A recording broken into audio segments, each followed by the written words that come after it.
Hercules. Well, I'm sure you've all heard that name from somewhere and probably know he's a Greek hero. You probably also know about his 12 famous labors.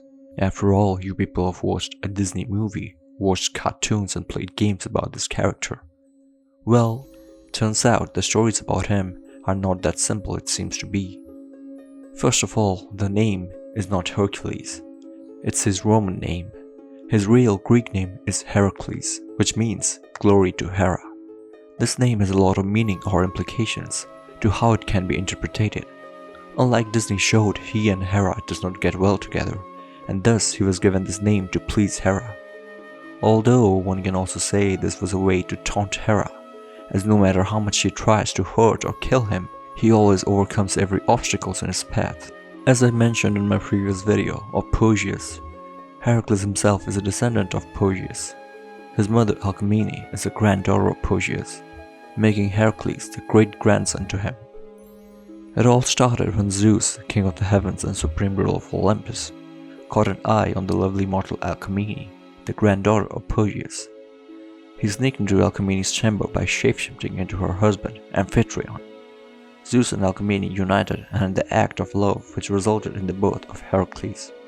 Of course, like most cases, Hera was jealous and plotted against Heracles as he was a bastard child of Zeus. She tricked Zeus to make an oath that the next descendant of Perseus shall be the king of Argos or Tyrannis.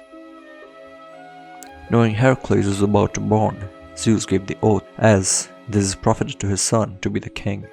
But Hera, being the goddess of women and childbirth, stopped Heracles' birth and helped in the premature birth of Eurystheus, Heracles' cousin. This move made Eurystheus moments elder than Heracles, thus him becoming the king rather than Heracles. Zeus saw it all and couldn't bear the fact that his child was being denied his birthright, his kingship. So as an act of revenge, Zeus betrayed back to Hera. Zeus ordered Athena to take Heracles next to Hera's breast. The young Heracles drank the divine milk too hard and spilled it out of her breast. This milk spread across the sky and heavens, forming the Milky Way. Hera realized the situation and was angered. Not only Heracles was a demigod by birth, but also he suckled into a divine milk of Hera, making him extraordinarily strong. Heracles was returned to Alcmene and Amphitryon, but later Hera would send 2 snakes to kill him. But even as a baby he was too strong to be killed by that, and he killed the snakes easily. He grew up to be a strong man. He got married to King Creon's daughter Megara and had 4 children. This could have been a happy ending for Heracles if Hera didn't intervene. One day upon returning to his home, he was struck by Hera's spell and was driven mad, and in his madness he killed Megara and all of his 4 children. When the effect of the madness wore off, he realized what terrible things he did. Heartbroken and depressed, he went to a total isolation, never to be returned. The hero Theseus, king of Athens, heard about that and went to Heracles for helping him out of his state. After all the help of Theseus, Heracles decided to consult the Oracle of Delphi in order to remove his sins. The Oracle ordered to return to Tyrannis and serve his cousin Eurystheus, as only this can cleanse his sins.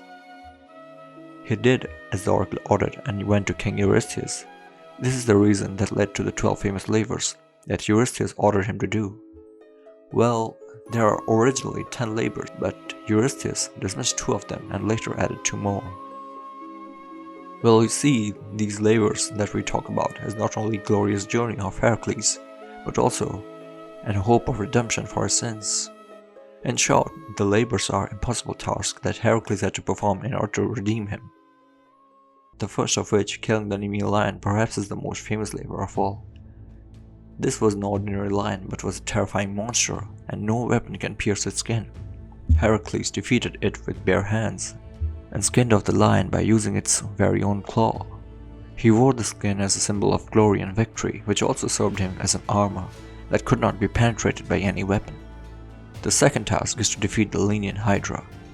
This is a 7-headed monster with poison breath and blood so toxic that even a drop can kill a person instantly. If someone cut off a head of this creature, it would grow back 2 heads in that place. Heracles defeated this terrifying monster by cutting off its head and burning the wounds, so that it might not grow another in place. And after that, he dipped his arrow in his poison blood to make the arrow extremely powerful. This is the task that was cancelled by Eurystheus as Heracles took the help of his nephew. The third task was not to kill, but rather to capture the Nemean Hind. This was a golden hind sacred to the goddess Artemis. The hind ran faster than a launched arrow from a powerful bow.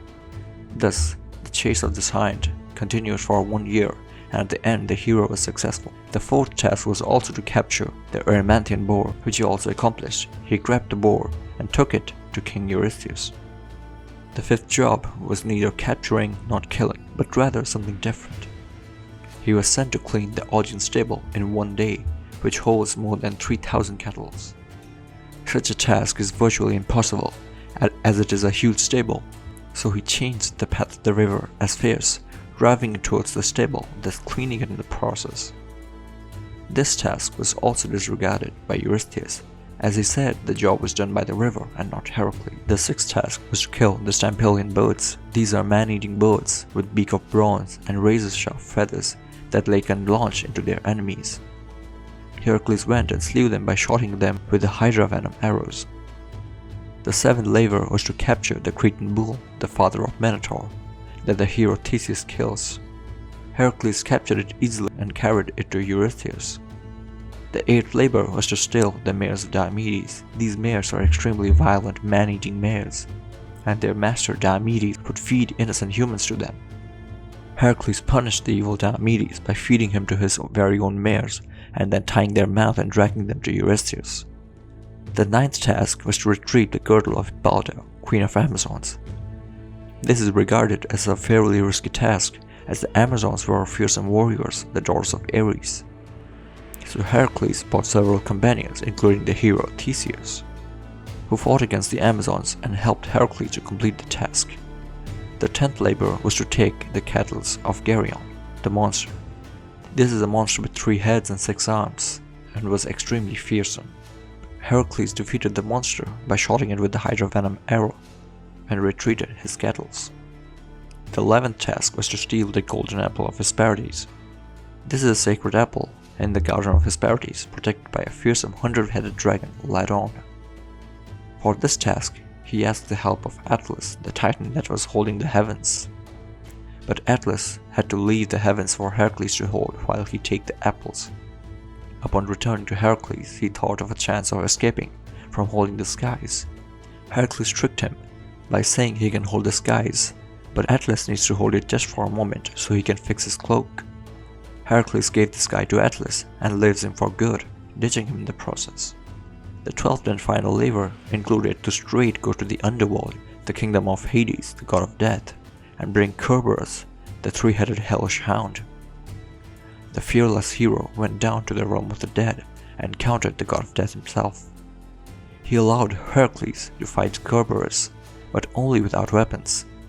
Heracles grabbed the fearsome hound by force and brought him back to Eurystheus.